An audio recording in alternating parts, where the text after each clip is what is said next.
Good morning. It's Tuesday, December the 1st, 2015. It's about 8:35.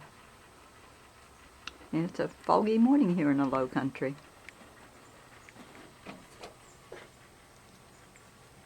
We're getting ready to go to Lowe's and return what we don't need anymore.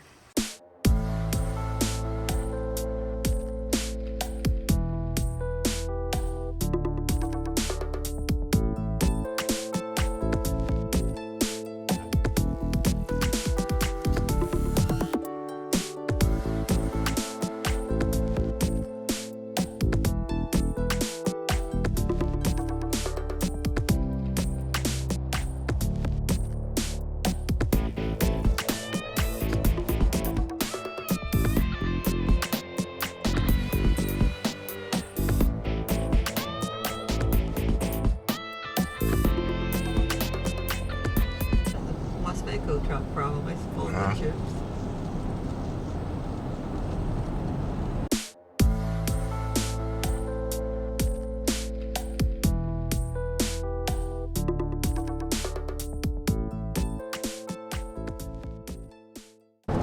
First of December and all the leaves are just now changing.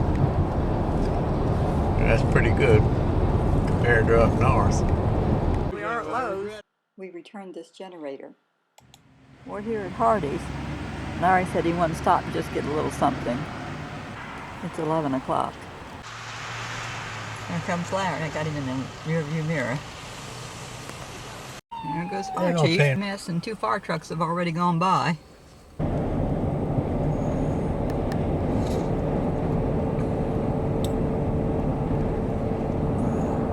Getting close to home from Charleston.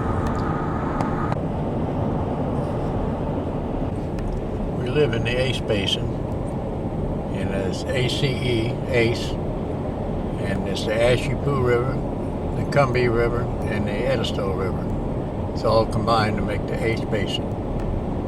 It's a coordination with the wildlife and private landowners to preserve as much of the wetlands and low country as they can.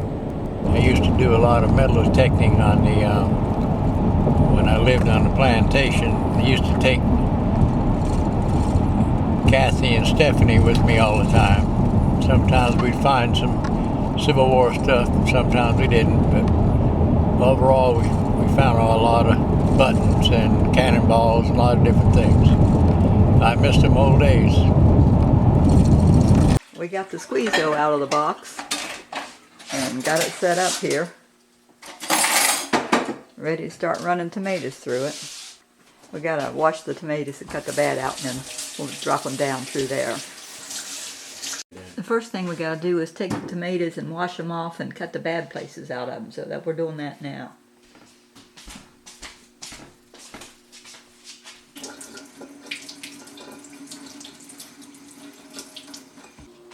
I'll go get some more tomatoes.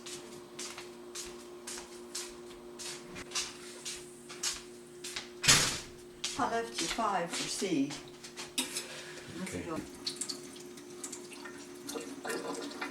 I mean, they're getting red, right? They're pretty. Want me to start putting them through? If you want to. Okay. This is our tomatoes he just now cut up. Go in here. And this is to push them down.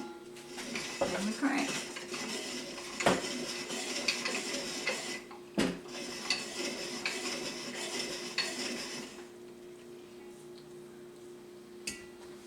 It's certainly nice of Tammy to bring all these to us, to pick them and bring them to us.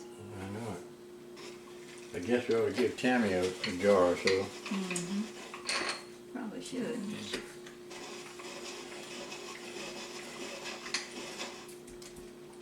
I thought I could just shake these down in here.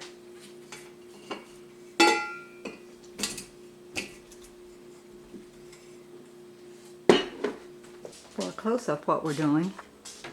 This is the tomatoes he cut up, and they go in here, and just push them down in the, there's a hole there in the bottom. Down in there's a hole. Then right here on the end, the skin and the seeds, well, the peeling and the seeds come out. And then here's all the the pulp and the juice goes into that. So throw this away Separate. and keep that. Makes spaghetti sauce or tomato juice.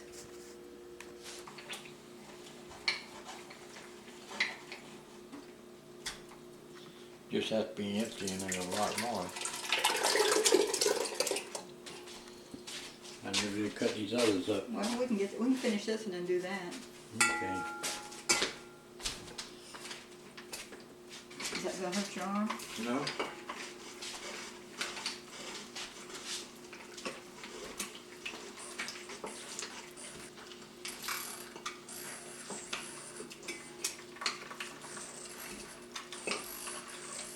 That looks like spaghetti sauce right there.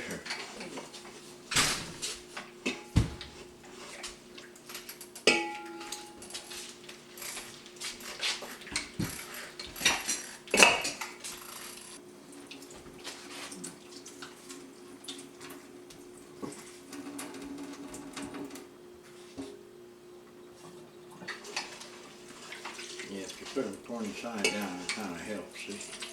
You don't even have to use that thing. Pans used to say how much they held.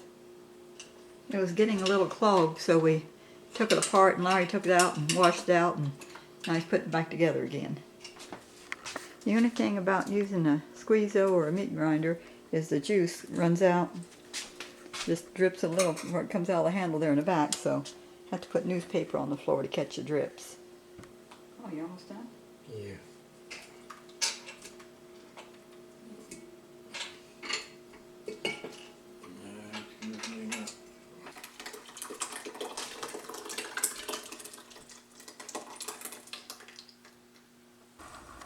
Larry's out there cleaning up all the equipment with the hose.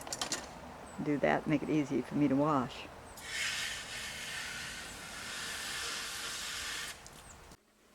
This is my 3 pots of tomato sauce, juice, what we just pureed out of the tomatoes. So I've got this pot, and that pot, and this pot. And I've not made spaghetti sauce before, so I Googled it on the computer and got a recipe that had the things we like in it. So I'm gonna take what was on the internet was for 1 serving or 1 batch. So I'm gonna 28 ounces. So this is more than that. So I'm going to times 4 for the ingredients to put in. And I'm just going to do 1 pot at a time, and then I can taste test it and see how it comes out. It calls for 2 onions, and I only have this bag of onions that I've frozen. So I'm just going to chop it into thirds, because I got 3 pots and use that. This head or bulb of garlic, I'm going to clean it and divide it up into cloves and divide it 3 ways. And I'll do that instead of putting in the 8 teaspoons. My garlic divided into 12 cloves, so this is 4 of them here. This is as fine as I had patience to chop them. So this is 4 of the cloves out of the head. I found a little more patience and chopped them a little bit finer. I'm going to add them. The onion is already in there. Okay, the recipe calls for 16 teaspoons of basil, and I've got 18 in here because I didn't have enough to put 16 in every one, and we don't like that basil as much anyway, so I'm going to put 6 teaspoons in each one. There's my 6 teaspoons of basil. The recipe calls for 16 teaspoons of oregano, and we like that, so I'm putting all 16 in. And if there's not enough garlic in there when we use it, I can just add more garlic powder. There's the 16 teaspoons of oregano in there, and we like sugar in our tomato juice, so I'm putting 4 teaspoons of sugar in. So I added the 4 teaspoons of sugar, and I put in 2 teaspoons of salt, and I used sea salt because I had it on hand, and I used a teaspoon of pepper, and it says 4 small green peppers, bell peppers, and Larry likes those, so we've got 3 out of the garden froze that he's cleaning and cutting up for me. So we'll have, they're not small, they're kind of medium, but there's going to be 3 of them. So you can put 2 in there if you want. Got the green pepper chopped, that's about 1 1/4 of them, and that looks good to us, so we're going to put that in. So he's dumping the green pepper, I got it in, starting to heat. and starting on the next batch. But I'll taste it before I put the next ingredients in. But I can be chopping in the meantime.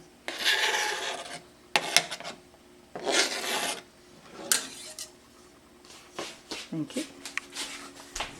Looks pretty and green on the red. There they are simmering in the pot. These aren't quite hot enough yet, but they will be simmering soon. They're the last ones we did. See all the ingredients in there, oregano. Smelling good.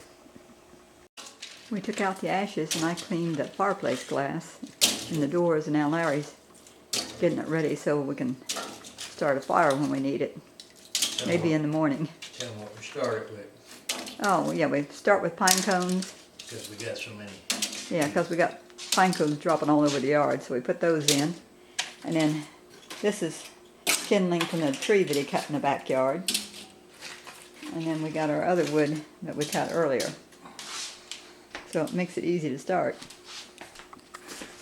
And I can't believe it's time again already. Larry and I need a haircut. So we're going to do that after supper. And we'll go save a bunch of dollars by doing it ourselves. Always frugal. It's almost 5:15 and the sun looks like it's gone. It's either down or behind the clouds. Haven't really seen it today much. I don't know if I even saw it at all. It was so foggy and then it was cloudy. But it's been a good day. Before. And he's got a wrinkle moving everything. He can't be serious about anything. And that's his hair before we cut it down over his ears. And it's a lot shorter in the back. It was really long. I mean, it's still long, but it's a lot thinner. It's not way down. And it's not on his ears anymore. So, he was looking good yesterday. He's still looking good today. Oh. Turn around. This is the after. Yeah. Before was a lot more hair. Yeah. Good night. God bless.